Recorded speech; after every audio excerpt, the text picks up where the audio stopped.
So I'm going to demonstrate for you how to do a spinal injection. So the first thing we want to do is make sure we have patient consent. We want to check their past medical history, make sure they don't have any allergies. We want to verify that their clotting status is okay. Again, we want their platelet count to be ideally above 50 or greater. Actually, the more preferential would be for it to be above 100,000. So we're going to gather our materials, really just a spinal kit. It comes with the medications inside, everything we need. We're going to have our hat, our mask on. Just going to get that one.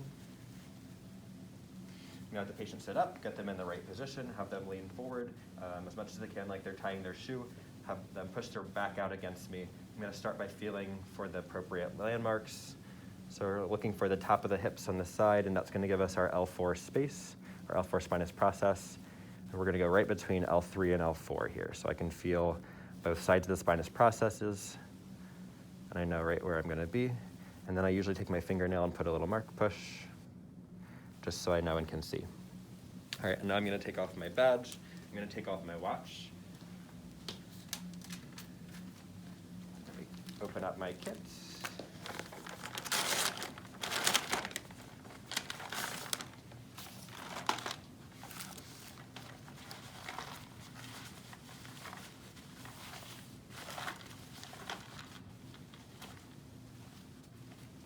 Certainly open up my kit.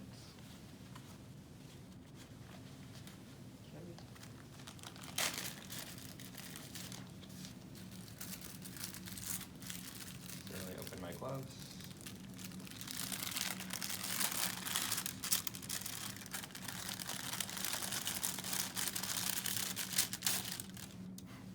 Great, now I'm going to go wash my hands and get sterile.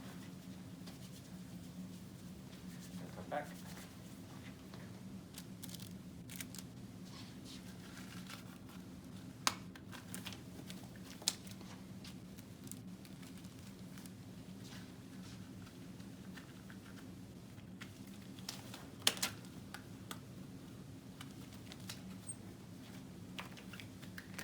Okay. For simulation purposes, I'm not going to use the actual betadine, but I would open it up, pour it into the tray here. And we're going to do 3 different cleaning sessions. So dab, dab, dab. Start in the middle, go out and around. Dab, dab, dab. Start in the middle, go out and around. Dab, dab, dab. Start in the middle, go out and around.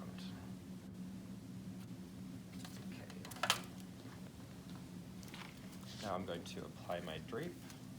I'm going to step back away from the patient, make sure that you open, you see the hole where you're going to place your block, where your needle is going to insert is going to be exactly where you leave for them. I always open this, pull off my piece of paper from the sticky portion away from my kit, because when I place it on the patient, that way I'm not pulling this and dropping it onto my kit. I pull it away. All right, so now we have all of this sterile area. Again, I'm gonna palpate my landmarks. I'm gonna feel again. You should be able to see your spot there. If you need to readjust your drape a little bit, you can. Okay. All right, now as the betadine is drying, I'm gonna prepare my kit. So we have a 3 ml syringe with an 18 gauge needle on, and this is going to be used to draw up my 1% lidocaine, open away from people, from the patient. I'm going to draw up 3 cc's with my 18 gauge needle, and then I'm going to attach my infiltration needle, which is generally a 25 gauge 1.5 inch needle.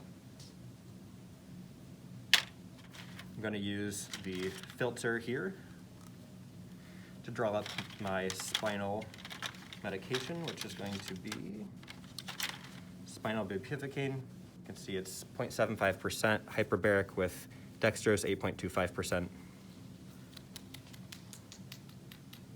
based on this patient's size and surgery, I've decided that we're going to use 2 cc's and draw it up here. Maybe.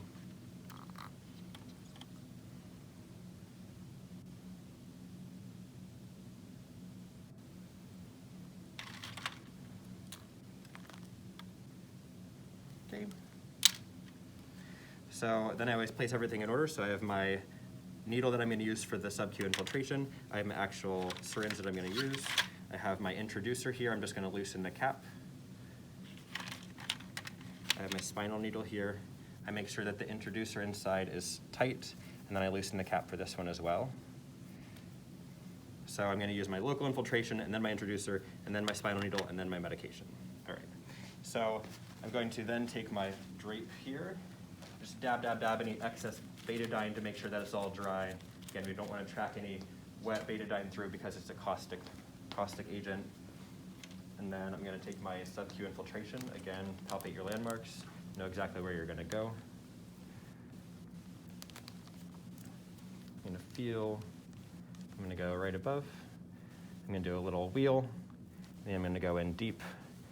Attempts to hit the spinous process, just so you know where you are. I always draw back to make sure I'm not getting any CSF, and then I inject as I pull out.